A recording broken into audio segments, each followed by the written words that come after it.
Hello, little Falkenstein children. Here's Uncle Jim. I'm going to read you from the intellectual devotional today. Today's story is the Black Plague.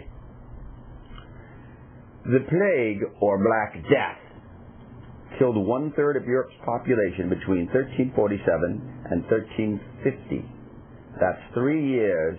It killed a bunch of people, and probably some animals, and maybe fish. And I don't think it affected the trees. Originating in Asia, the disease spread with devastating speed. Asia is like China. Yeah. In the squalid cities of medieval Europe, victims typically lived only a few days after the symptoms. Vomiting, diarrhea, and black tumors on the skin first appeared. If you ever get black tumors, go to the Black Plague doctor. In many cities, the plague not only killed huge numbers, but also destroyed law and order, which was a very popular TV show even back then. Pushing an entire civilization to the brink of collapse, the writer Giovanni Boccaccio, in his famous work, The Decameron, written in 1370 to 71, described the effects of the plague in the prosperous Italian city of Florence.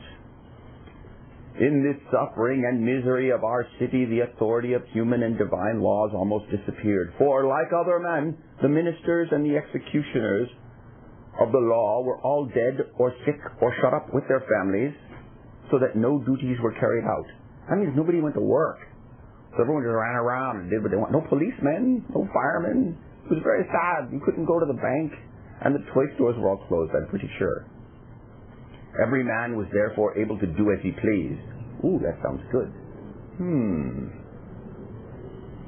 The consequences of the plague in European society were profound. Many enraged European Christians blamed the Jews for the disease, and the pogroms that followed the Black Death were among the worst outbreaks of anti-Semitism in history. See, people were crazy back then, and they thought that other people made them sick, so they would go and kill them, even though they had nothing to do with it. They were very silly back then. They also didn't know the world was round, and they didn't have televisions. Many Europeans also began to question the teachings of the Catholic Church and the existing political order. How could God permit such a cruel disease? Some disillusioned Europeans turned to fringe sects, such as the Flagellants, named for their practice of whipping themselves.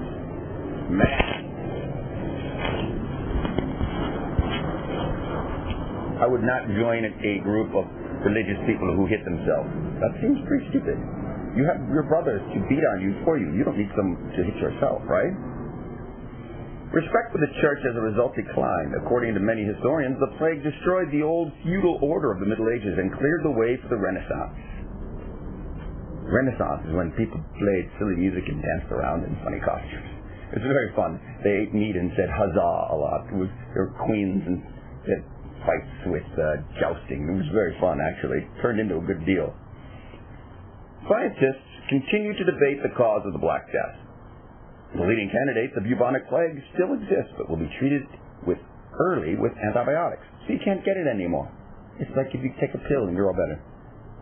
Although almost everyone who was exposed to the plague in the Middle Ages died, about 5% of the victims survived the epidemic, and some people were able to avoid catching it entirely. Modern scientists believe they were protected by a rare genetic combination that gave them greater resistance to the germ.